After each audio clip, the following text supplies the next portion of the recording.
This by far is the most American sounding tank name ever. The Liberty. The only thing that would be any more American is if they named it the baseball, the apple pie, or the McDonald's.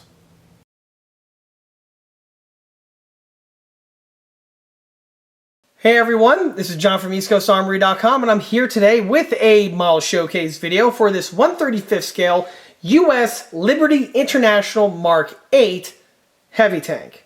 The model that you see here is built for my own personal collection and is not for sale and or purchase. However, as I often mention in these videos, I frequently take on commission build projects from models ranging between 1/35th scale and 1/6 scale. If anyone's interested in pricing and availability information, that would be best by contacting me through the email address listed below, which is info@eastcoastarmory.com. This model here is essentially built out of the box, and in this video we're going to be going over the kit, its features, as well as also some areas of the build to watch out for. If you're into early war and interwar pattern of military vehicles and tanks, then this is definitely going to be the video for you. So just sit back and enjoy, because there's going to be a lot of cool stuff coming right at you. To start this video off, let's go ahead and take a quick walk around this model. And this vehicle here is the Mark 8 heavy tank, or also known colloquially as the Liberty International. And clearly, if anyone wants to take a look at this vehicle, you'll know that this vehicle dates back to World War I, specifically around the 1918 or 1917 time frame. During this time, of course, the British already had their tanks in full production, be it the male or the female variants, not to mention a few other odds and ends like the Whippet and things and so forth. And although those vehicles were cutting edge at the time and were forward thinking at the time, the design, when put in practice and into production, did show some limitations in terms of mobility, as well as also firepower and armor protection. Also around this time, with the United States entering into the war, all of the combatants on the Allied side had their own type of tank designs, be it from the British, the French, and now the Americans, whose tank force was rather anemic. And it was decided to come up with this universal tank where all of the Allied countries are going to be utilizing the exact same tank. This concept was something that was actually very ahead of its time, and it's also something that would constantly be re-emerging again in the subsequent decades that came after this period, all throughout the 20th century. And it's always one that never seems to come into fruition and work out all that well. Don't believe me? Look at the MBT-70 program between the US and West Germany, and basically exactly is going to mirror what happened here with the Liberty International. Spoiler alert. But the idea was that you're going to have a standardized tank for all three countries, for the US, the British, and the French. And the idea is actually pretty sound, where we have one tank design being into full production by all three countries. This streamlines production, it streamlines logistics, and it also streamlines training.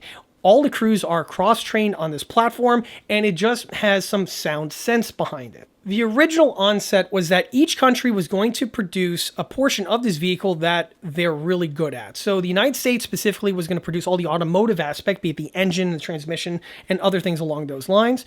The British, I believe, were going to handle the armament and possibly the armor, and then the French were going to assemble everything in France. Obviously, it's right there at the front's doorstep, so the transportation is definitely going to be streamlined in that regard. However, for one reason or another, these grandiose projects never seem to come to fruition, and they fall through, and that's exactly what happened with this one.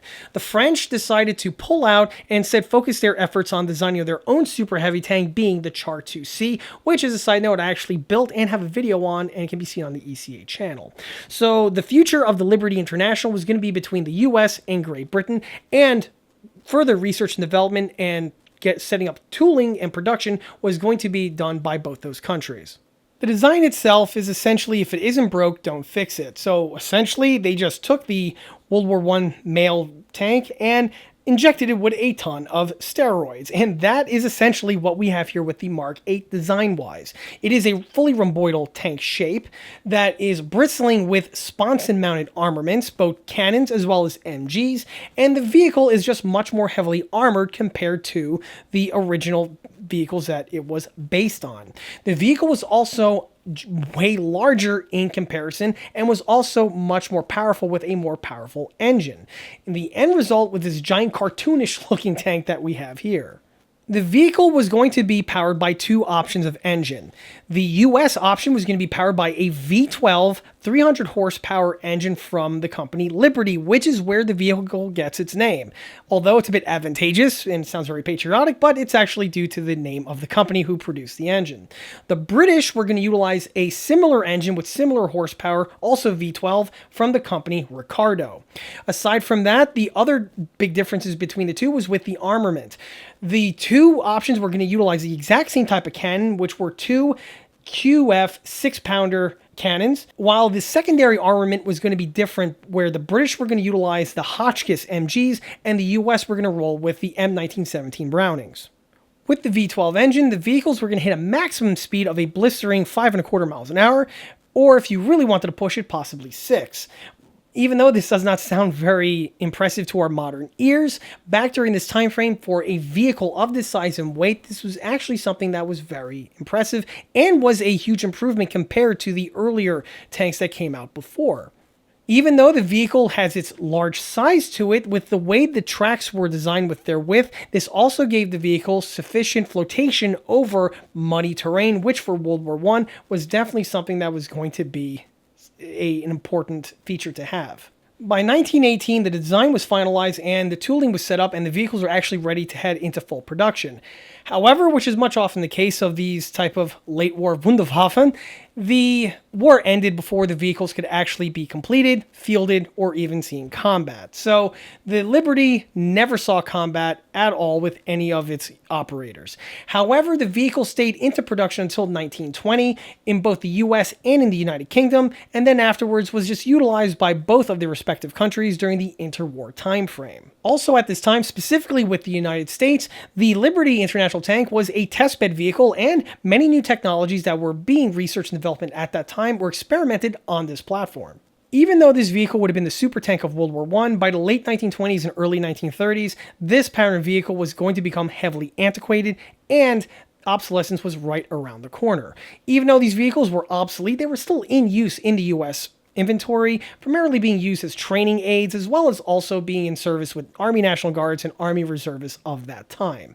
During the World War II time frame, a large number of these vehicles were written off and sent to the scrapyard, while a number of them were actually sent up to Canada, where the Canadians used them for driver training. However, a large number of them were scrapped, and today there's a handful of them still left in the United States, and I believe there's still one example left in the United Kingdom in the Bovington Tank Collection.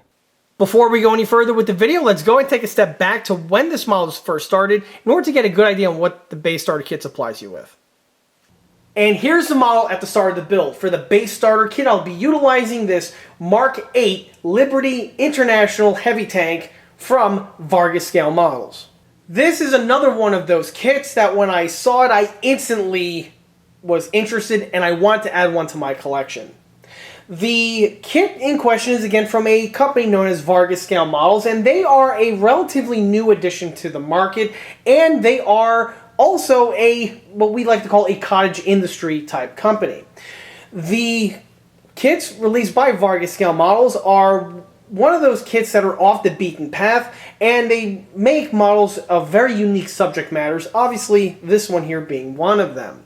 Also, what's interesting about Vargas Models is that unlike the other manufacturers that make their kits out of injection molded polystyrene, this company here utilizes 3D printing for all of their kits. For anyone out there who's been watching the channel, first, of course, I want to give you my obligatory thank you for that. I really do mean that. But also, you'll notice that I've been tinkering a lot with 3D printed full-scale kits lately from some other manufacturers, one of which being SS Model. And this kit here is very similar along those lines, in both the medium as well as also with the subject matter. And it's companies like this that really remind me of a lot of companies back in the day in the 1990s that were doing something similar. If we can recall all the way back then, or some of you were not born yet, let me just, sit around the campfire and let the old man tell you. Back in the 90s, the armor modeling hobby really wasn't the best place to be. All of the major manufacturers, be it Tamiya and Italeri, were just circling the wagons, either re-releasing or retooling kits that they already came out with back in the 1970s and the 80s. You had Dragon that was coming onto the scene creating new kits. However, if you wanted really something bizarre and something interesting and just something that was not being made by anyone else, your only option was to step outside of the major manufacturers and go into the cottage industry. And this is where you would have kits made in other materials, and at the time it was cast resin. And this is where we had companies like Accurate Armor and CMK definitely come to mind. Which, by the way, I have done examples of those kits, and they can be found on the ECA channel if you feel so inclined. Regardless, as the years went on, many of those kits that were offered by those companies, either the companies don't exist anymore, or the plastic companies eventually caught up. However, with Vargas scale models here and companies like him, they are still basically the spiritual successor to a lot of those companies that I referenced, so I do have a soft spot for these type of manufacturers.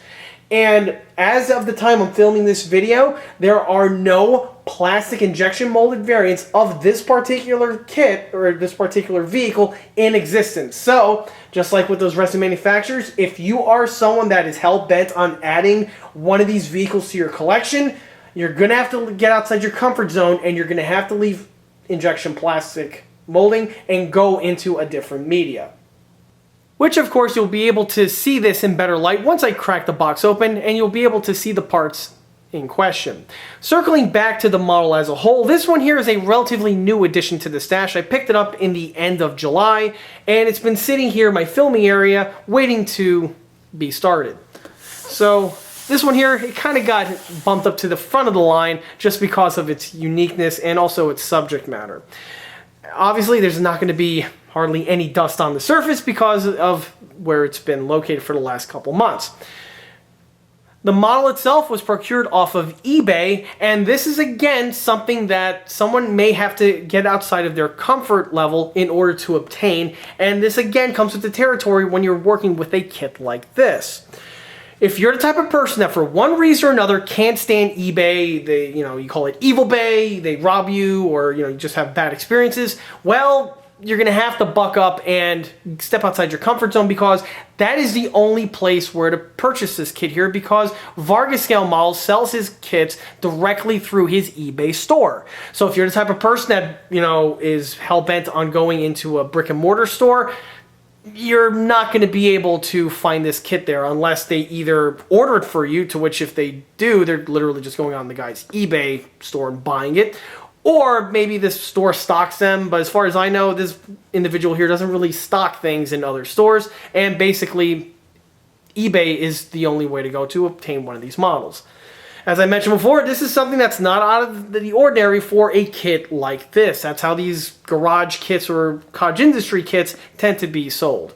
Regardless, on his eBay store, he has this kit here along with the rest of his catalog, and he does have some really cool additions and offerings, and I wouldn't be surprised I'm going to be picking up more of them as time goes on, but that's more or less a topic for another day. Back to this kit over here. This is a fairly pricey kit, being about $100 US, but again, it's one of those things where if you want it, where else are you going to go? From looking at the pictures online of the kit's tooling, and also having a chance to see some of the kit's tooling when I inspected the package, which I'll touch upon later, this model here is definitely going to be worth the price, and it is on par with its contemporaries. The Liberty Heavy Tank kit itself is a recent addition to his catalog, and from what I was able to tell from doing some online research, it's been listed on the catalog from about 2022 or so, so it's still a fairly fresh kit. The prints are all resin 3D printing, so there's not FDM or any type of filament-based print. This is resin, which for a 1/35 scale model is definitely something that you're going to want to look for because of the higher definition in quality of details, and that definitely lends itself to that medium as opposed to some of the others that many other kits out there are produced in. So enough with that, let's go ahead and start with the box art and the graphic design. So for the box art, here we have a photograph of a real built example of one of these kits in question, and whoever built this model did a fantastic job. The weathering looks beautiful, the paintwork is excellent, and honestly, I'm a bit jealous because this is basically a nearly perfect rendition of the Liberty.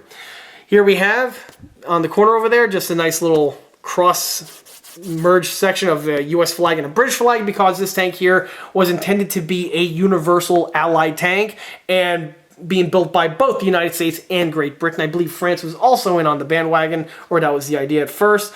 But regardless, the US and Great Britain both had the tooling and set up production for these vehicles. We have the name right there in the corner, Liberty International Mark 8, heavy tank 1918 for US and UK, like I just mentioned. The modeler who built this model in question does have a shout out right over there.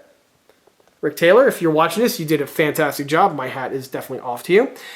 Right there, it's 1/35 scale. Kit numbers R3D 35-070. Of course, it is a 3D printed kit, as I referenced before. And this here is the Vargas logo. Again, something like this just screams cottage industry or garage kit. The model itself comes in a black box like you see here, and this is again akin to something that is a limited run type kit. The box does have a open up flap type design, which is not generally something you see on more mainstream kits out there. Again, this is something more along the lines that you would see from something from this type of a release. I think I like it. The paper quality is pretty good. The model was shipped in the end of summertime, which is actually pretty hell when you're trying to ship out kits like this. The heat can cause deformation or other problems with the material in question, be it either resin or injection molded polystyrene. It's really not a great time to be in the mail, specifically if the thing is not shipper priority. But this thing was, and it came in without any sort of problems per se. So opening up the box, again, this is the type of stuff that you'll expect to see on a model similar to this. So starting with the instruction manual, we have it right over here. It's full color. It's obviously something printed out on someone's home LaserJet printer, which is perfectly fine. Has a nice little quaint feel to it. The model does have a surprisingly high parts count considering it is a 3D printed model. If we compare that to some of the kits from SS model, where most of the kit is actually all encompassing on a single print, this one here, it actually has, quite a few parts that need to be glued on, but hey, that's part of the fun of building a kit like this. And that's really all there is to the instructions. Obviously, as the build goes on, I'll definitely chime in on the instructions if there's a misprint or anything along those lines, and we'll definitely circle back to that. So with that out of the way, here we have the model. All the parts are very nicely packed in bubble wrap envelopes like you see here. So opening up the bubble wrap first takes us to the center portion here of the hull. This, of course, being a rhomboidal shaped vehicle, you are going to have the hull, or I should say the configuration that we all know and love. So here goes the main hull segment. The material is this bluish resin material, and it's very similar to the stuff that I've seen from the SS model kits, although that color is that reddish beige color that I've mentioned in those videos. However, the material is almost identical in both feel, in weight, texture, and yes, even smell. Right now you obviously can't tell this from watching this on the video, but this stuff does have that resin print smell, and it's the same exact odor that's found on the other models that I was mentioning.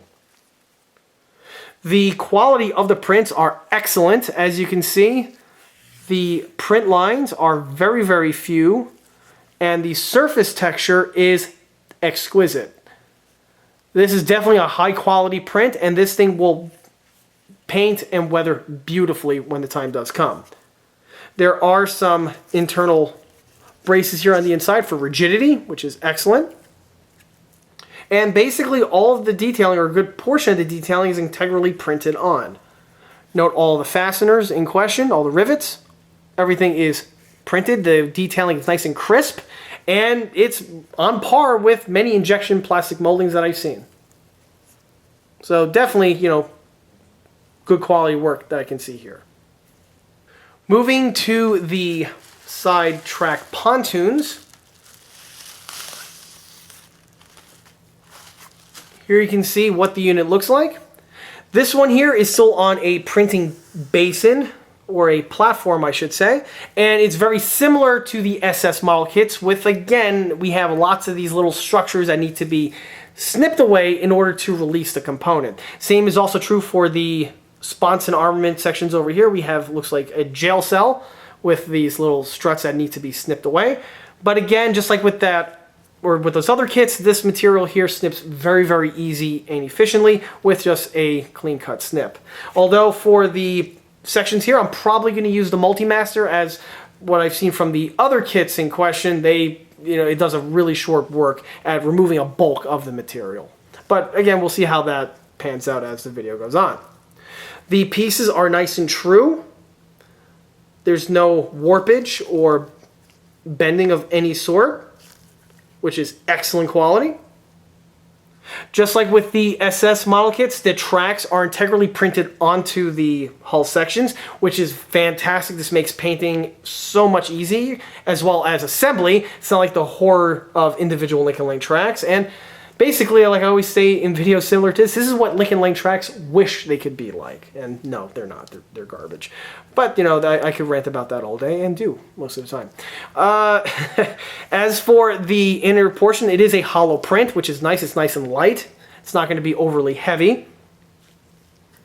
Here you can see the detailing right here on the under portion. Keep in mind, this is the underside of the vehicle, and the detailing is there as it would be on the outer sections.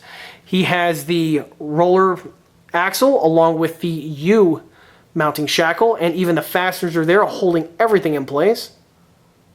This is a type of model that's going to just love the Tamiya panel line accent. Here you get to see the tensioner right there for the front roller. There is no wheel detailing underneath as far as I can tell, but again, it's not visible at all, so it's not really here nor there, but it is a data point I wanted to reference.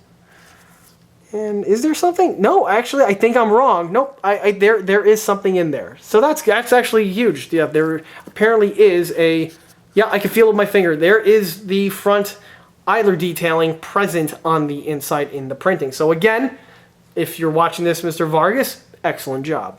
The quality on the prints, again, are just phenomenal. I cannot stress that enough. If anyone has ever worked on some homebrew type 3D prints before, they come in a spectrum of quality, and this one here is definitely some of the higher end stuff. This is, again, is akin to some of the really high-end professional work that I've had a chance to work on and see from time to time.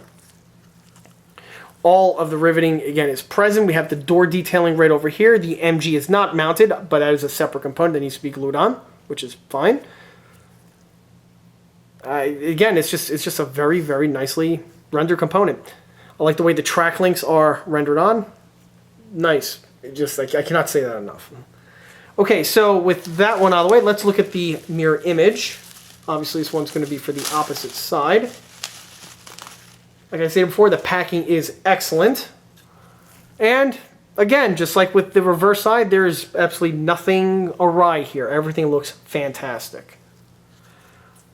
Tracks, the pontoon is nice and true. No warpages to be concerned about. Place where it's warping is right here on the base or on the bed, and this gets amputated anyway, so it's neither here nor there. Totally irrelevant. Obviously, it has that structures that need to be trimmed away, and as you can see, it looks like it's going to not take a whole lot of work to pop these off of this sprue. I might not even need the Multimaster on this one, but we'll see as the build goes on. The inner cage over there, obviously that all needs to be trimmed away. We have a small little chip over here, appears from shipping, but that's okay. It's in a perfect location, just a drop of super glue, and this will be perfectly fine. I'm not seeing anything misshapen or misformed. The resin, by the way, is nice and solid. It isn't soft or anything. So again, it's just indicative of a high quality piece. The remaining parts are in these bags that we have here. So I'll start with this one. We have a nice little nameplate. That's pretty cool. Nice and legible. Again, same quality of prints. Ooh, nice texturing. No problems with the legibility. The numbers and the letters all stick up. Should paint pretty nicely. It also makes for a handsome display piece if you have it on a plaque or a diorama. Okay, we have here a runner containing a multitude of parts. So it appears that we have several options of MGs, where we have the Browning 1919, as well as also the Hotchkiss MG, which is right over there.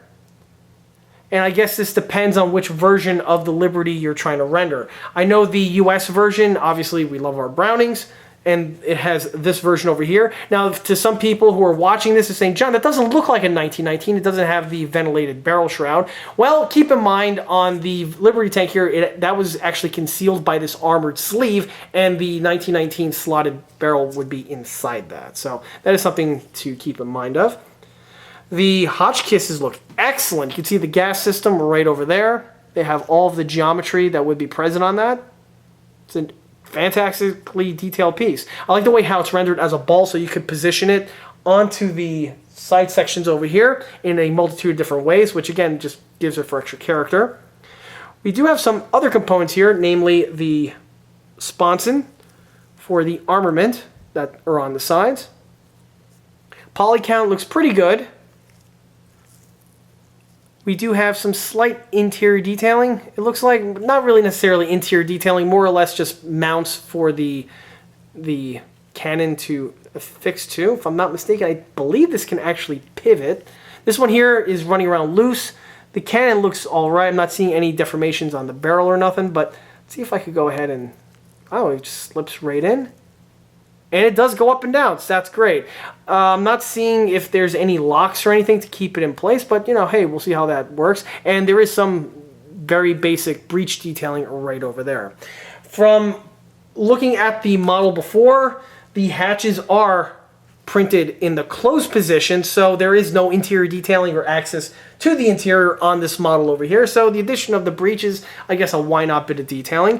For anyone out there who wants to model this with the hatches in the open position, you are going to have to do some modification and scratch building in order to accomplish that. But I'll leave that up to, you know, the people who, you know, think that's something that they want to challenge. So let's see, I see some other details over here. These look like toe points. I see riveting on the side. Not really sure what they are at this point. And yeah, they're definitely toe points because we have some toe hooks over here. We have these looped sections. I'm not sure if these are actually part of the vehicle or if they're just protectors. And to me, these just look like guards to protect the parts from getting broken. But again, we'll see what they look like once I actually dig into this build. I have the other barrel here in the bag. Let's see what this looks like. Fantastic, no problems whatsoever. Resin's nice and hard. No deformations. It's a quality piece. Alright, so the next sprue is this one here. And this one consists of some guards and some meshwork. And this one here appears to is going to need a helping hand. Okay, so I can see the grills, they are definitely deformed. They are nice and hard. This more than likely came from the shipping, in the summertime.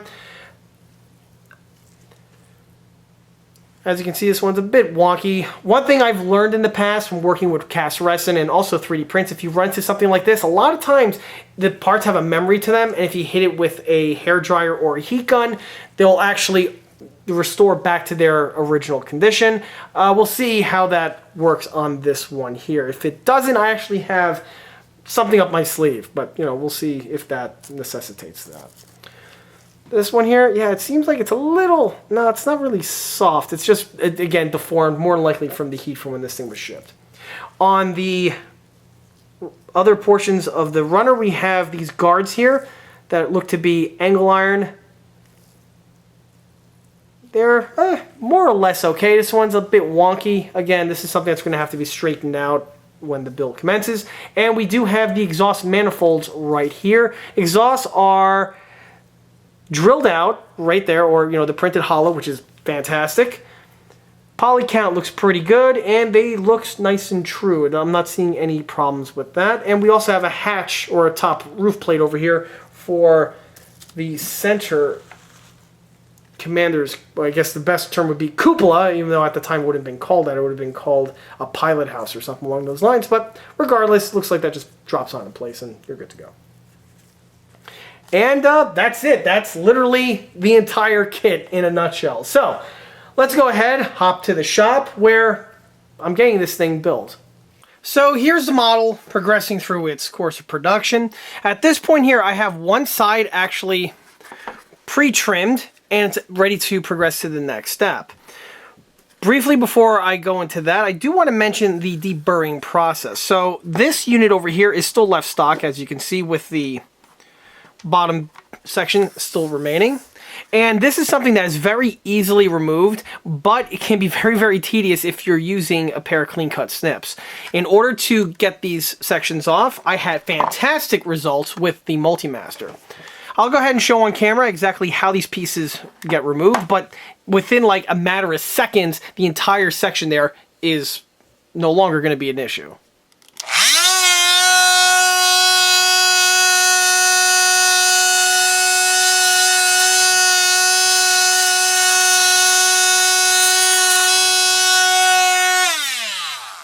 I wasn't joking when I said that the tool does extremely short work of this procedure. So whatever is left, these little flingies here, you could literally just plink them off with your finger like I'm doing right now. And once removed, you can see some areas that can possibly need a little bit of improvement. With the way these things are printed, sometimes you may have a little bit of extra material in one section or another, or something comes out slightly deformed like you can see right over here, and this just comes with the territory I noticed from models printed with this type of medium. On this guy over here, I just ran up and down the track sections with some fine sandpaper, like this guy over here, which is, I believe, what is this, 120, if that. And, you know, basically, I just go up and down these areas as such, and this should deburr whatever's left, or if there are certain areas of the grousers that are slightly thicker than the other ones, well, it could just polish away.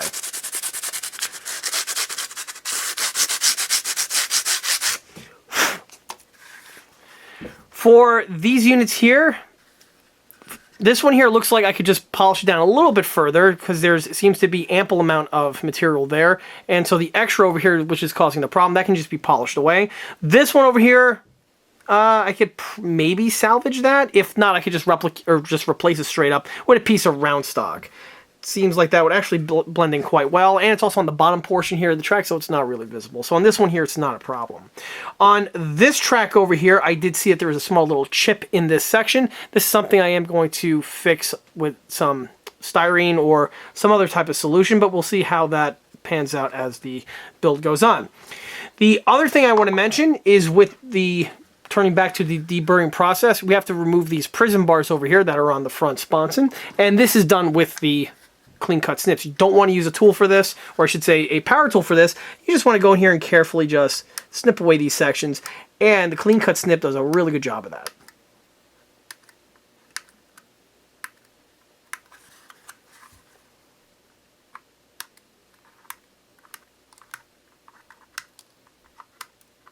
There are 2 layers of these little bars that are in place.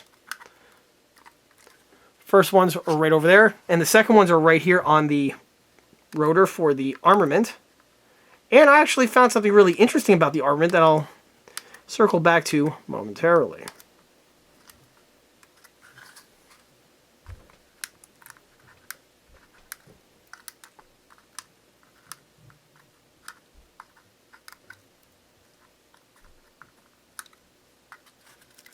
Okay.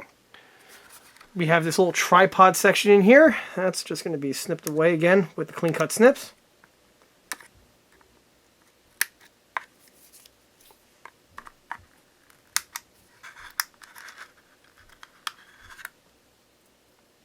It kind of has a really cool shape to it. But whatever's left will just simply be clipped. You don't have to clip these ones here on the very bottom.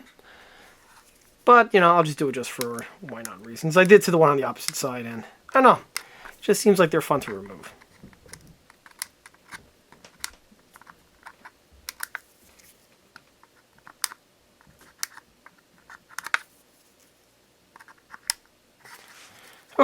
So, with that out of the way, I'm going to go ahead and refine the area over here where we had those little prism bars that descended, and this is easily done with a flat needle file.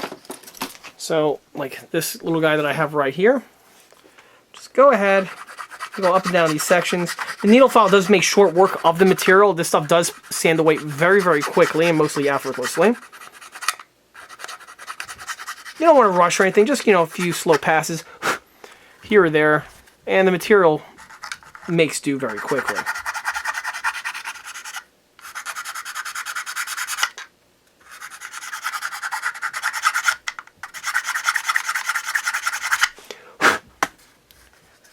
That's all there is to that.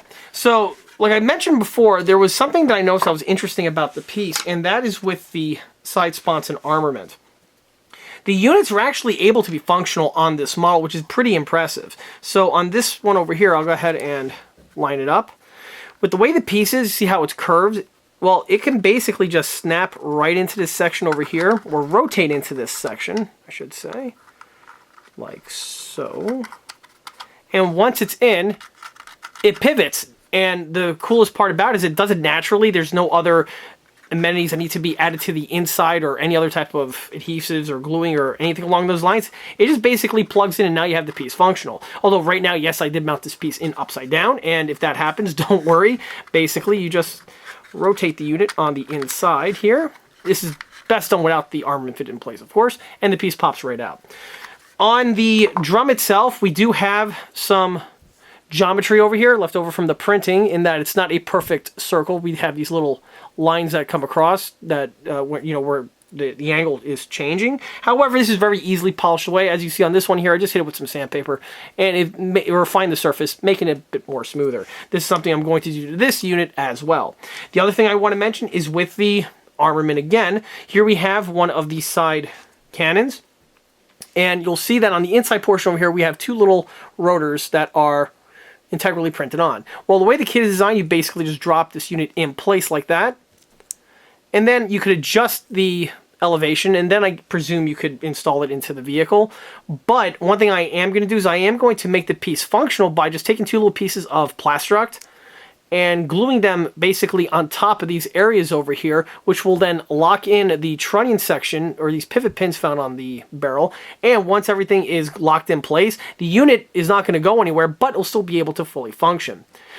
This is something I am definitely going to do, but before I can do that, I am going to go ahead and thoroughly pre-prime these components here with some flat black spray paint, because once they get fitted in place, you're not exactly going to have a whole lot of access to them. And these are one of those things where if you don't pre-paint them, generally it's going to be something that's going to be a bit harder to touch up or possibly even miss as the build progresses to the paint point. And then one other thing I do want to mention is involving the fit here. So here you can see the middle hull section. This one here has already, of course, had its revisions made. Oops, sorry, my mistake. This one here has already had its revisions made. And you can see that this was needed to have been done in order to get the part to fit in place. If you just take the piece out of, fresh from the printing like this one over here and try to fit it on, it may not necessarily fit all that well, and it may run into some obstructions with just the way some of the pieces turned out. In order to open up everything, I utilize a Dremel with both a router bit and a high-speed removal bit, and I carefully went ahead and thinned out some of the sections here that were fairly thick, and also that I noticed were causing some fit issues, and we're not really, basically we're getting in the way and inhibiting the part from getting into place. This is something that's best done by feel. You're going to have to basically feel your way and make sure you remove just the right amount of material. Fortunately, these pieces are fairly substantial in their thickness, so removal of the material is one that is somewhat forgiving, but you do want to stay on the ball. If you're overzealous, you can easily screw that up. So definitely be careful with that. And also it's the type of thing where you're going to remove some material, test fit, and then repeat accordingly. Once the material is removed, though, as you can see, the piece just locks directly into place and will glue absolutely excellently when the time does come for final installation. One other thing I want to mention at this time involves the material, and it seems like the material is a bit on the soft side. You'll notice that when you're holding it, you see how it's like maybe because it has to do with the thinness here, it's a bit on the, not squishy per se, but it has a little bit of flex to it. This is something that, again, comes with the territory on this type of material. I've ran into this on a few other 3D printed parts made in this type of material in the past. It's not anything that's close to being a deal breaker, but it is something you want to pay attention to. If you're used to holding a plastic model, specifically an injection molded plastic model, these ones here are a bit more fragile compared to that material, so that is something you definitely want to consider when working with a model made with this type of material. Outside of that, once the sponsons get glued on and the thing becomes a solid unit, it will definitely become much more rigid and a lot more robust at that point. But that is something I definitely wanted to bring up to mention at this point here. So after a little more work, I made some more headway on the build. First thing I did was I started to repair some of the misprinted sections that I mentioned before. You can see here that some of the grousers were replaced with new ones fabricated out of half-round stock from evergreen plastic. The original ones either were just flaking away, like this guy I have right over here, so I just basically just plucked them off, or they were not even there to begin with, so the addition of the plastic was very, very easily done.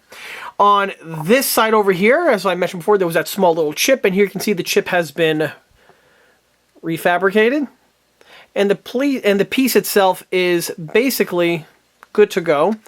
To form the missing section here, this was done out of just some strips of styrene that were the same thickness of the track link that were integrally printed on. I basically just cut a little piece and I carved it to shape, gluing it in that section, and then the half round section was then just added with, again, a little piece of half round stock. Everything has been glued, polished down, and blended in, or as good as I can tell from looking at the piece in the light. And from here, this thing is actually ready for installation. However, one other thing I want to mention involves some of the fit. So if we look at this one over here, you will see that there is this blister that comes out of this side section over here, and it runs all the way basically to the whole top section of the vehicle. And this is important to note because you see where I have that little pencil tick line? That is actually where it meets up with the front section here of the armor plate. Why this is relevant is because when the piece fits in place, you can see here goes the front section right over here. There is no inlet for that little blister. And because of that, if you mount the piece on stock, what will happen is that you are going to get a little bit of a seam and a gap in that section over there. And the other thing that it's going to do, it's going to slightly bow the tracks inward. Not by a lot, but ever so slightly. So in order to have the pieces fit on better, on this example over here, you can see some of the revision work that I did. So circling back to what I did before with the pencil line, I added a nice little marker, which again indicates where the armor plate is going to be. And then from there, I was able to delete and polish away that blister, not only in this section, but basically from the remaining sections that runs along the top. In order to take care of the blister in this section, this was very carefully deleted with a Dremel with a router bit like I have right over here. The router bit in question is a 2.40 millimeter or a 0.0945 inch router. Again, these are purchased from my vendor. That the link will be in the comments or in the video description below. And I carefully, keyword carefully, polish this down. This material sands out very, very quickly, specifically with a tool bit like this. So this will take some really good skill and a steady hand in order to take care of, which is something that, you know, obviously I definitely have in my under my belt. For the remainder of the top section over here, this is also done with the Dremel bit, but I used some sandpaper to basically polish it down further. Again, the sandpaper does make short work of this material. To get on camera, I'm going to go ahead and polish this guy down.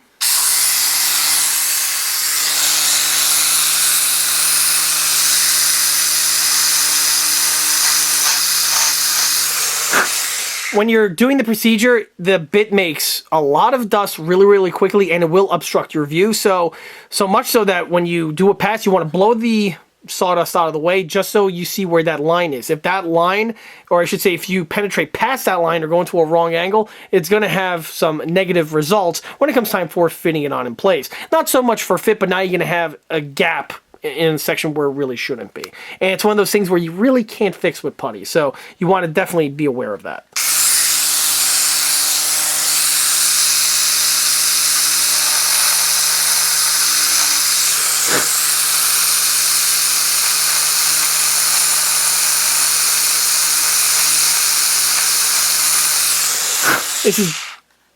This is definitely one of those procedures where it's not a race, and slow and steady is the best course of action.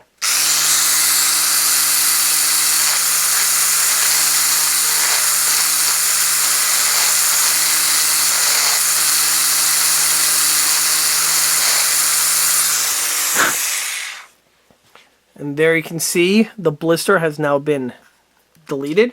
And for the top section over here, for the other one, the blister on the remaining sections wasn't as pronounced. This one here, it seems to be a little bit more than the other one, but let's see if I could just go in here with some sandpaper and delete accordingly.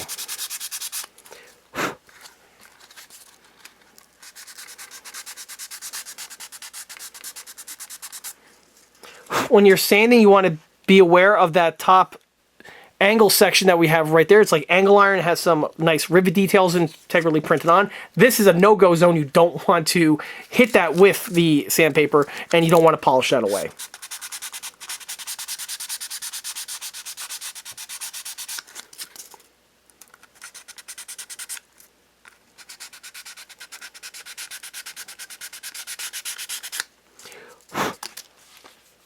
On this side here, there's just a little bit extra. I guess I could go in here and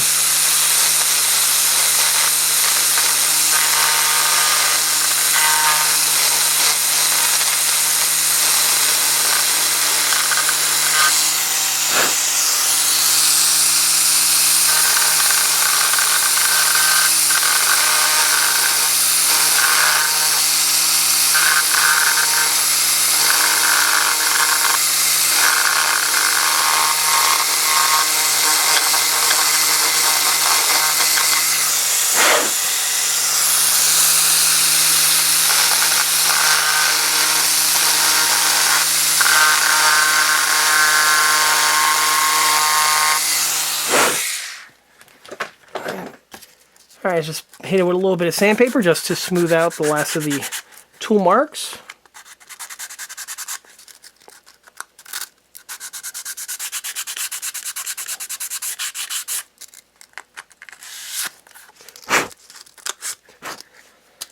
And that should do the trick. Let's see how it fits. By the way, this is all being done live, right? So this is definitely my first, or not really my first, but it's, my first go-ahead with this one trackside. And as you can see, the pieces drops into place very, very, very nicely. If I align it accordingly, absolutely perfect. That's exactly what you're looking for, and as you can see, the track is on a much straighter way. Let me go ahead and temporarily fit the opposite side on.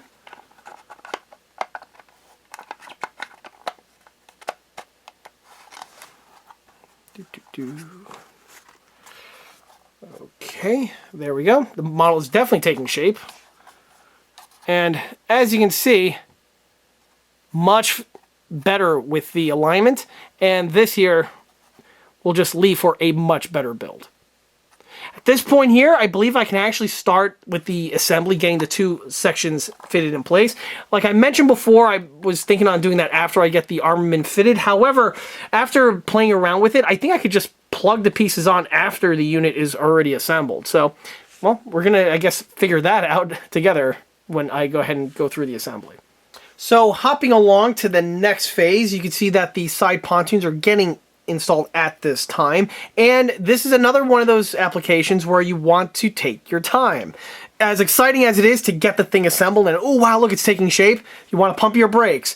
But with the way the fit is on these parts, this is one of those type of things where you want to glue one on first, and then as you can see, I anchored it down with the rubber bands in order to jig the unit so that the glue set in the correct way.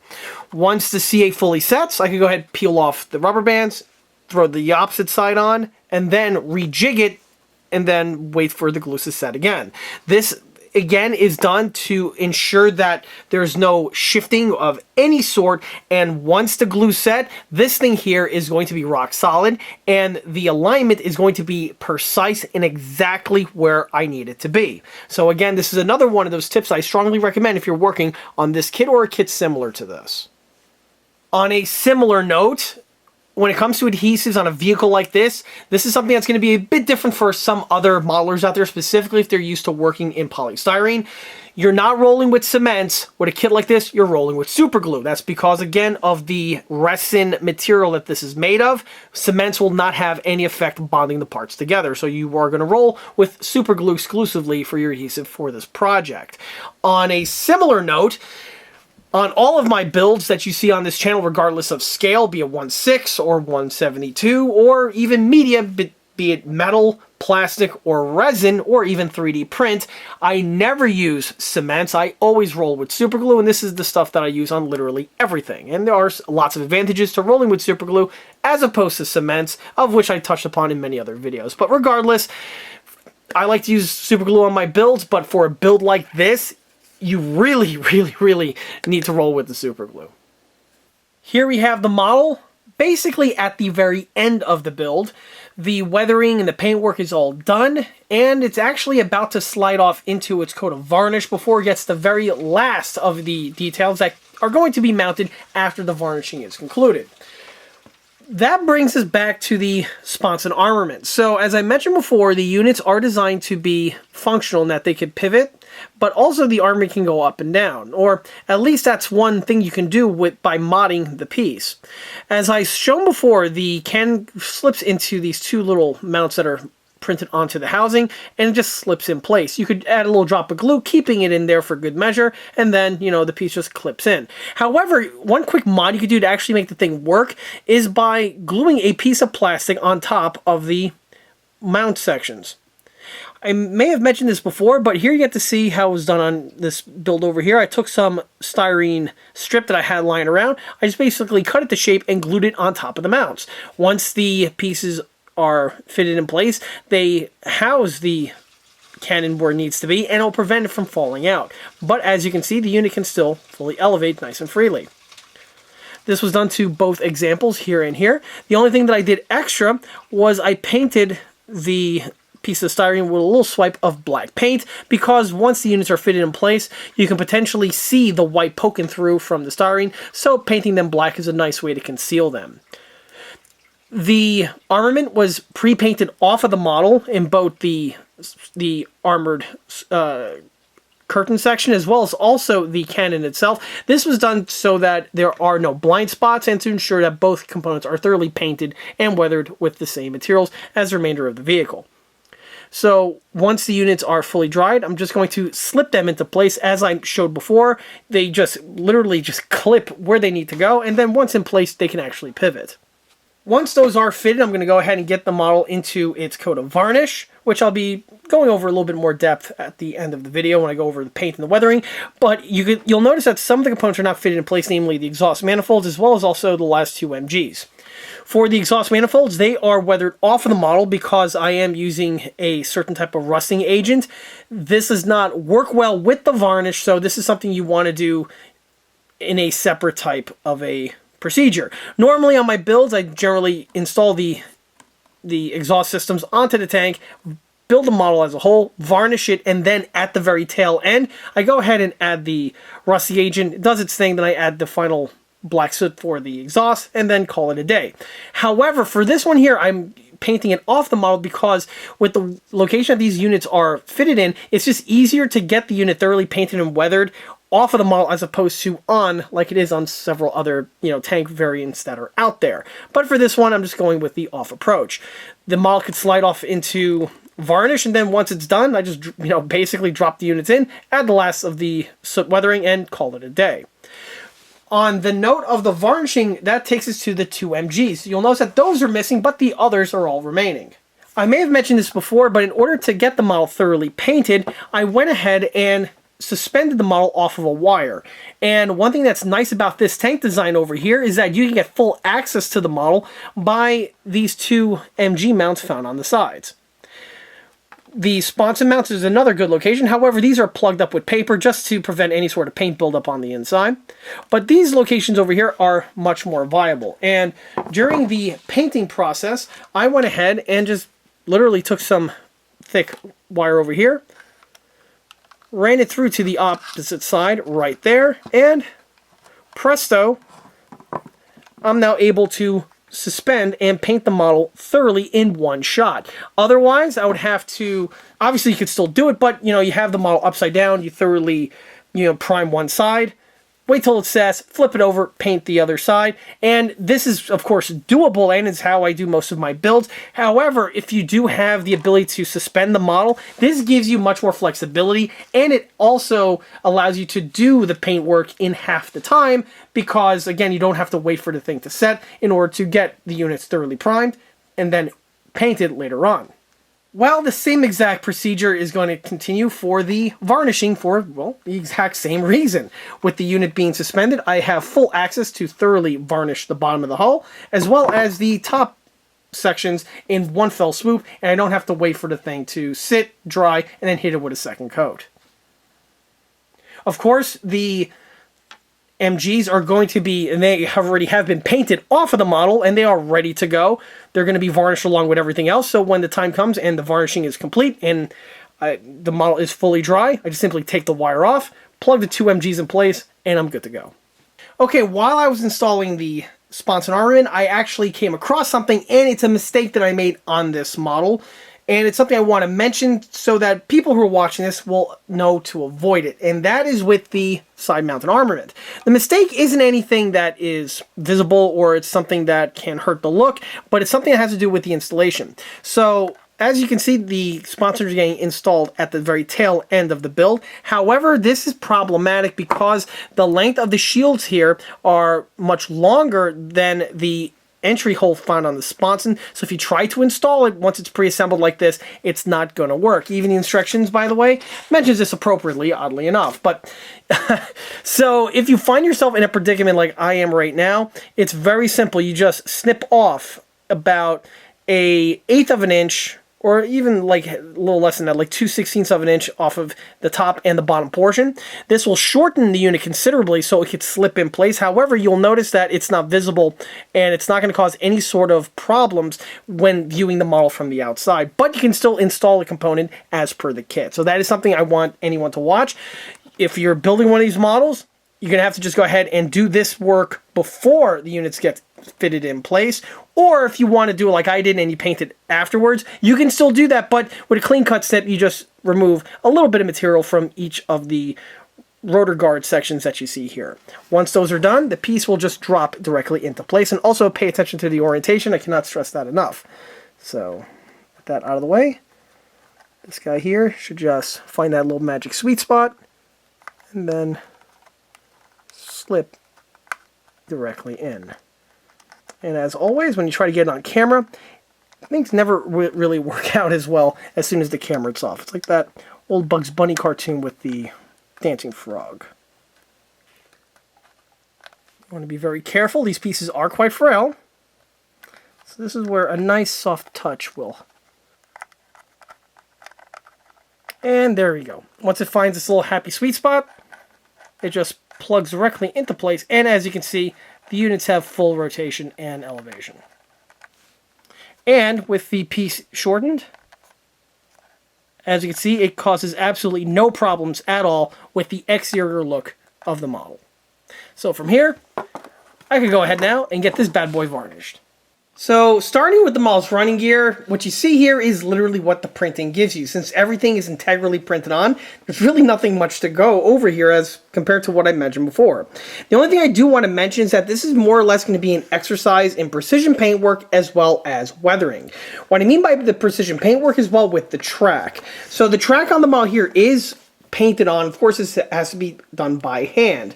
Fortunately, the track pads are very easily accessible because of just the rhomboidal shape of the vehicle. And with the size of everything, getting in here with a paintbrush, carefully painting everything was fairly easily done.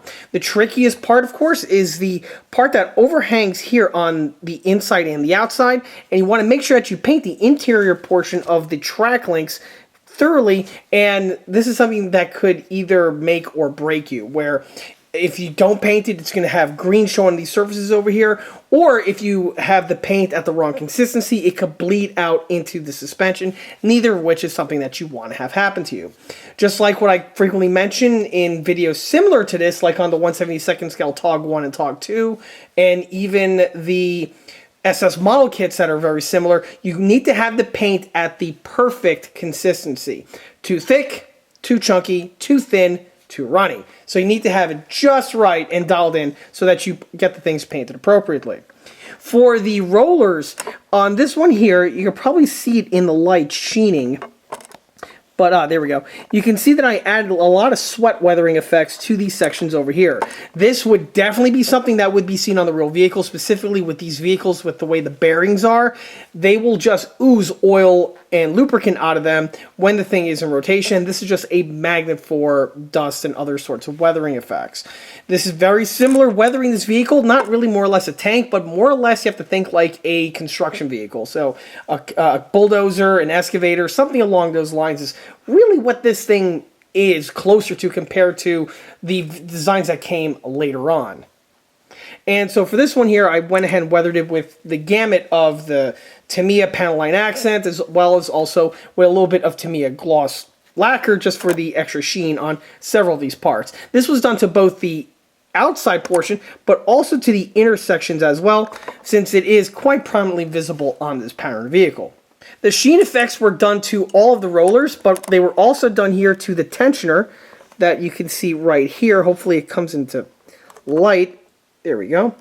And I also did it to the ones in the back for the exact same reason. On these vehicles, I believe there's a cog chain type system and a gear and sprocket, and that's how the propulsion is done. At least that's how they were done on the earlier Mark I and Mark V tanks, or the World War I pattern ones. And this one here, it's literally just a roided up version of one of those. Again, bearings like this would definitely have a oil leak or two, just with the way the things are designed, manufactured, and the way they get used. Of course, the same thing is done to both sides. And on this type of weathering over here, when you're weathering something like this, you want to make sure that you give the thing character. And what I mean by that is that you don't do the exact same type of streak in the same location. That's something that can really not necessarily help you. So when you're doing this, you want to make sure that you give a character where each streak is its own unique thing, as opposed to having it be standardized on every single part. And it's by doing little things like that where it's a great way to add just, again, a bit more realism and a bit more character to your build. And that's not just true for this one, but it's true for basically every single build that's out there. Back to the front section over here, as we recall, there was a quick little repair done to one of the track pads, and now that the model's fully completed, the thing blends in absolutely perfectly and is completely seamless. Overall, the tracks on this build are actually excellent, and they are definitely one of the high points on the entire model. They're very nicely rendered out, and they paint even better. Continuing with the side hull detailing takes to the side Sponson armament. As we saw before, this was fitted in place, and you can see the piece pivoting. And the elevation is still fully functional even after the varnish was added.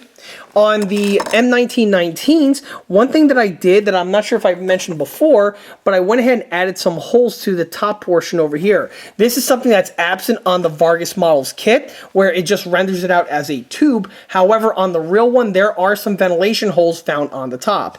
There is a certain number of them, and I carefully marked them out, and I drilled them out with a pin vise.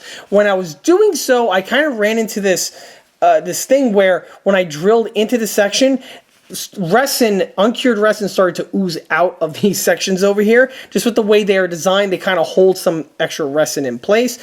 And so I drilled them out and the resin started to ooze out. This is stuff that I heard you really don't want to make it contact with your skin. So when this stuff was, or I should say when the after procedure was done, I went ahead and I washed it out in some turpentine, or I should say paint thinner, and then I also carefully blew some compressed air into the intersection over here, blowing out whatever remnants of the resin were left. After that was concluded, I then went ahead and mounted them to the model in this case, and the other ones I painted separately. However, once that was done, you see the extra detailing that the extra holes give it, and it's another way to add a little bit of extra detail fidelity to the build. This was done, of course, to all of the MGs, which on this model over here, needless to say, are quite substantial. So we have the two on the front, and we also have the other ones here on the rear. Not to mention the other one on this rear as well.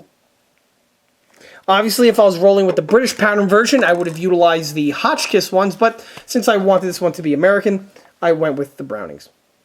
Oh, and since I have the vehicle on this side, yes, the thing is still functional, as you can see. Definitely has that old World War I battleship type look to it, which is something that's pretty cool on these old early pattern vehicles. Moving further back, we have a tow hook right over here. The piece is a separate printing, and the piece does have some nice geometry to it. However, one thing I noticed about this particular build is that when I was installing in place, the tolerance on the hook was slightly larger than the shackle that it connects to. It's not a problem. When the piece was being fitted, I carefully fit the part in place. We'll drop a super glue and on one side, and then what I did was I briefly and quickly hit it with a heat gun for about 2 or 3 seconds, which is just enough to get the U-hook there heated up to a point where I can then manipulate it, and I was able to just carefully just shrink it and smush it into place. And this here's the end result.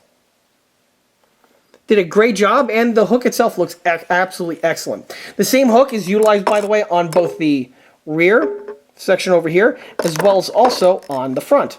I don't remember there being any sort of fitting issues on these two versions. It's just the two on the sides where I noticed where the piece was just slightly oversized, but not by much. I mean, it was to the point where you didn't even have to do that procedure, and you can still fit the piece in place without any sort of problems. But it was just one of those things where it was just enough to bug me, so I took care of it. Moving upward takes us to the track guard sections, and these are an interesting bit of detailing. Originally, the ones that came with this model here were slightly deformed, so I had some replacements, and the replacements are the ones that you see here, and they went on without any sort of problems. Again, a special shout out to Vargas for sending me the replacement parts without any sort of problems. The piece is cleaned up very well.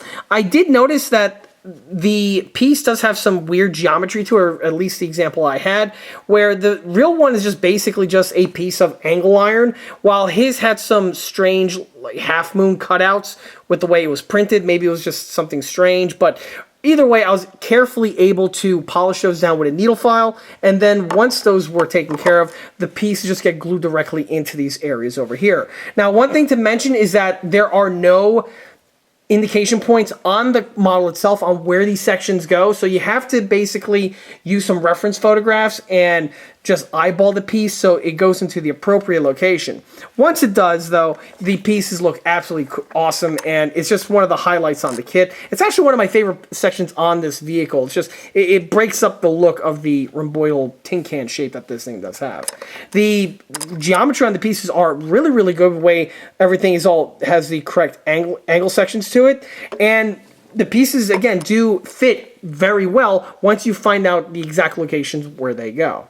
Carrying on topside takes us to the two grill sections here, as well as the exhaust manifolds. And like I mentioned before, the exhaust manifolds are really, really nicely done on this model. And here's what they look like with the rust agent and the other weathering effects finally added in place and fitted to the appropriate locations. The exhaust manifolds just drop directly into place with two pre-printed out holes found on the top deck, and they do line up pretty well.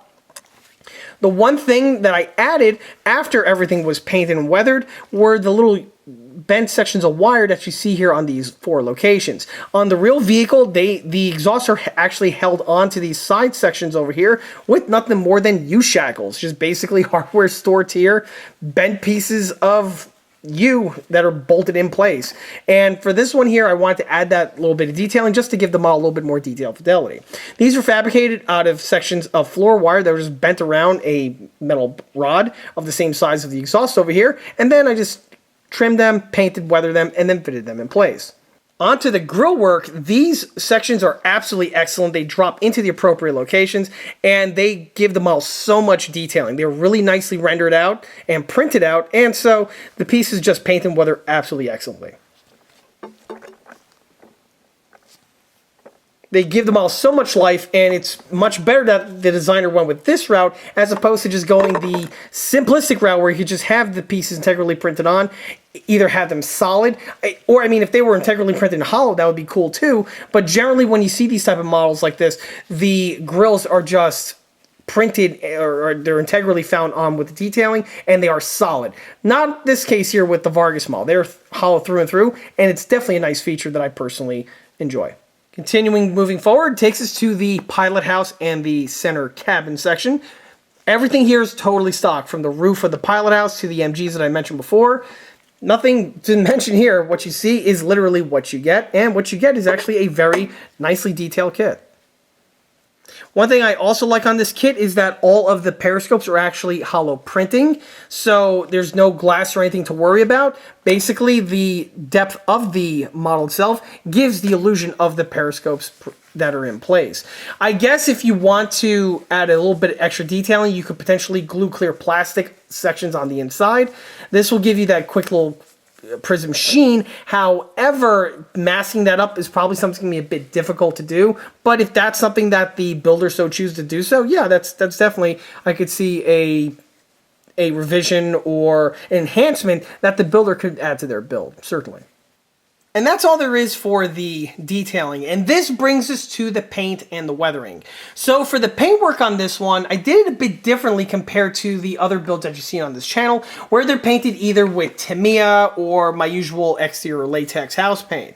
This one here, I went with a specific brand, and there's a reason for that. So first, the entire model was spray painted with flat black spray paint for use as a primer, and this now prepped the surface for the base to be added with the airbrush.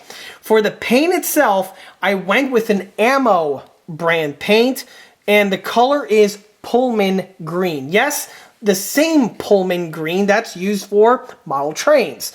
The reason why I went with Pullman green is because there is this theory out there, and this was something that was mentioned in the Jim Mesko book, and it's one that's been fairly prolific and does have some very good plausibility to it, that during the World War I years, there wasn't any official olive drab for the U.S. Army. And so that the color that was actually chosen was Pullman green. And with the American government and also with the locomotive industry being very intertwined with one another, it's not really that far-fetched. Actually, it's very plausible to the point where you can probably bet your car on it that they utilize Pullman green for their vehicles. And this was true for not just their tanks, but it's true for many other vehicles as well that were used during the World War I time frame, from the whole tractors and other things along those lines. Well, immediate post-war World War I, the same color stayed in use with the U.S. military, and this would eventually change towards the 1930s or so, and then we started seeing more different shades of olive drab start making its appearance. Why is that relevant? Well, for this build over here, obviously from the late World War I into the 1920s time frame, the Pullman green would be the appropriate shade of green for the Liberty tank. And for the model over here, I went with straight up a bottle of Pullman green from Ammo. The Ammo is an acrylic paint. It's a very good quality paint. I picked it up off of eBay. And what you see here is basically the base coat that was applied. The paint itself is very similar to Mission Models paint. I believe Ammo might be a MiG own company, not really sure on that one, but either way, it went on. It applies with the airbrush very, very easy, pretty much effortlessly, and you do need a few coats on it in order to build up the opacity, which is again indicative of very good quality airbrush paint. The model was painted. I had more than enough paint in one bottle to do the job, and from there I went ahead and applied the weathering, and this is where the build just grows into its own. This is a build where, again, it's an exercise in weathering. And for this type of build over here, it just loves to be weathered. Big, broad panels, lots of rivets, lots of panel lines. You're going to have a lot of fun with washes on this one. So first, I went ahead and I added some diluted flat white as a wash in order to get the sun fading effects. And the rest was done with some counter shading with Tamiya flat black in the airbrush, followed up by Tamiya panel line accent. And in this vehicle here, obviously, Tamiya panel line accent is going to be your best friend. A hell of a lot of surfaces from top to bottom, bow to stern, are going to get that stuff. It's just going to drink it. And then from there, the last weathering effects were the chipping effects done via the dry brush. And this here is the final outcome. So what you see is the end result of all of those effects, outside of the streaking effects that I mentioned before with the use of a paintbrush and as well as some gloss paint, and not to mention the rust for the exhaust. The one thing that is missing on this model here are markings. The kit does not give you any sort of decals, and unfortunately I didn't have any decals in my spare bin, which would have been a good fit for this model, so I just left it markingless, leaving it in the condition that you see here. Also, this vehicle here doesn't have any sort of modern amenities such as headlights, taillights, antennas, nothing along those lines. In fact, I believe these tags here had a little provision so that you could launch a carrier pigeon. So, yeah, you're not going to have any cool antenna bases or anything else to worry about on this build. And as for glossy bits, again, things like headlights, taillights, yeah, nah, you're not going to have any. So, what you see here is essentially what you get. For the tracks, I did not rust them. A vehicle like this, the tracks wouldn't really begin to get rust on them until later on in the vehicle's life. And these vehicles here, they were produced in a good amount of numbers, and they did spend most of their life sitting in fields here or there being used from time to time. There is some footage of one actually still running in the very late 1930s, early 1940s time frame. But other than that, that's when you would start seeing some of the age starting to catch up to these things. For this one here, I didn't want to make it look like it was at that point here. It's more or less in the middle, so the tracks are not rusty, or at least not depicted to be rusty yet. And for the track weathering over here, I did add some slight airbrushing to the flat black paint to give it some age. There is some browning effects going on, again, to show maybe some surface rust is being developed. Definitely some sun fading effects, but the majority of the weathering is just some dry brush of steel on the surfaces over here, just to show that the thing has been driven. And also as a pro tip for these type of tracks, if you want to depict that the vehicle has not been driven in a little while, then you definitely most certainly would have surface rust growing on the grousers, because if anyone's ever seen construction of vehicles, which still use tracks like this to this day, yeah, they'll drive, they'll get all scratched up and it'll look like this. You let it sit for overnight and you get back in the morning and yeah, you got surface rust. So that's exactly the type of look I was looking for this one. The other thing I want to mention is just how large this model is. This, remember, is 1/35 scale, and yet it is still bigger than my hand. This thing is really, really big. To put things in comparison, here I have my Eschi M60A1, both in 1/35 scale, and you can see it actually dwarfs the M60, which by itself is not exactly a small vehicle, but next to the Liberty over here, yeah, it's definitely, I mean, it's got it on height, but definitely not in length, and that's kind of where it matters sometimes. But, yeah, it's actually a very large model. To put this one on display in the collection, I'm going to be putting one of the larger boxes that you find in Hobby Lobby. Those clear acrylic ones, which again I always say are the best way to keep your models protected from dust. But yeah, if you're just curious on just how big this thing is, it's definitely big. She's a big one.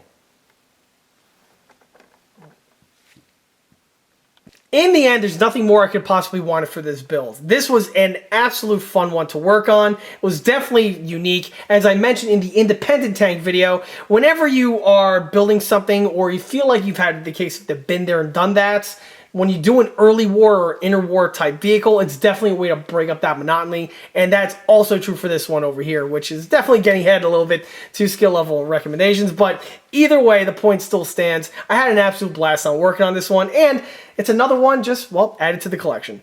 Which, of course, springboards us now officially into skill level recommendations. So if you're a beginner type builder, this is not going to be the kit for you, straight up. Even though the kit itself is relatively simplistic of a build, as we saw before, there's not really that many components to it part count-wise. This is the type of thing, because of its medium, it's going to be left up with someone that has the skill sets with working with models that are not made from injection molded styrene. Also, you may have to do some hand fitting here or there, and potentially having to do some quick little repairs like I mentioned in this video. All of which are skill levels that are not going to be necessarily the type of thing that beginners will have under their belt. Even some intermediates may or may not be able to tackle this build here, specifically if the only thing they're used to are putting together plastic model kits. This here is a kit that I would more or less recommend for a advanced builder, specifically because by the time someone has some advanced skill sets, they have already worked and have mastered working with materials and medias outside of standard polystyrene. So by this point here, to classify or consider yourself a advanced builder, you should have your skill levels down pat on things like working with cast resin, and in this case here, 3D print.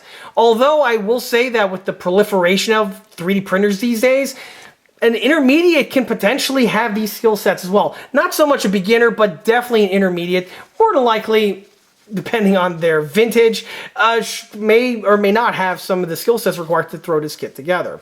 Outside of that, part count wise, some advanced builders out there may feel a bit underwhelmed because generally a lot of advanced builders out there, they like to get what I like to call the bang for the buck type approach, where they want something with a higher part count.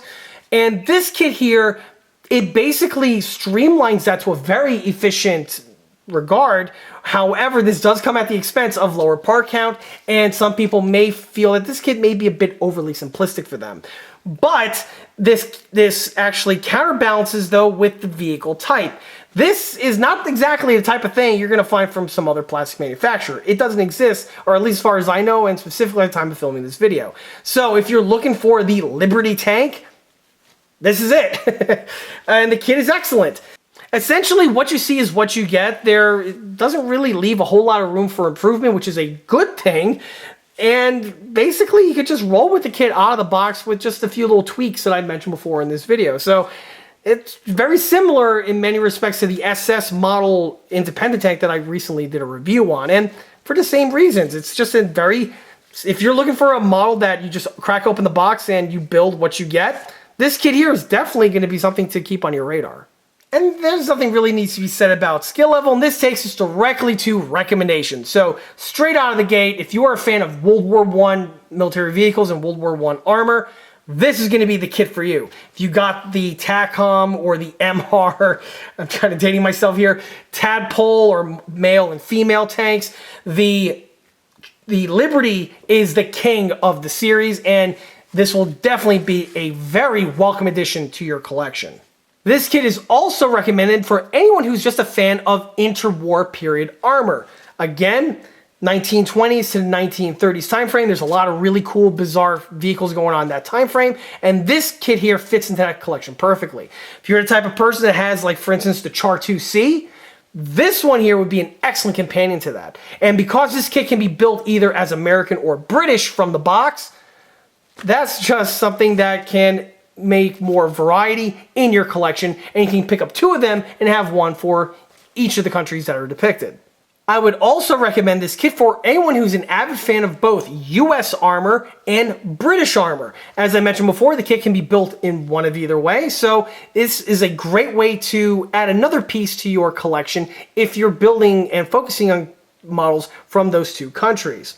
In terms of the U.S. Army, this vehicle does have an interesting footnote because this was literally the first heavy tank ever to be designed and manufactured, not to mention adopted by the U.S. military, very back on in the early days of the Tank Corps. And the very last person I'd recommend this kit to is just, again, anyone who's looking for something different. If you find yourself feeling like you're in a rut where you're getting bored with building the same old mainstream vehicles over and over and over again, be it Sherman, Tiger, Panther, Panzer IV, Panzer III, T-34, blah, blah, blah, blah, blah, blah, blah, blah, blah, and you're just looking and yearning for something just different and out of the norm, nothing says out of the norm more than a cartoonish looking World War I tank from the 20s. This thing looks like something straight out of a Bugs Bunny cartoon, for good reason. And it's not just this kit here, but also, like I said in the independent video, if you want to break through that rut, definitely do and look into something interwar. It never fails to amaze. A lot of bizarre kits out there, or I should say a handful of bizarre kits out there, and the vehicles themselves are just equally as bizarre, and that makes for an interesting build. And this one here definitely fits that bill perfectly. Trust me, if you're looking for something different, nothing is any more different than this thing. I can already see it in the comments section. People are going to say it's got that Indiana Jones Last Crusade vibe going.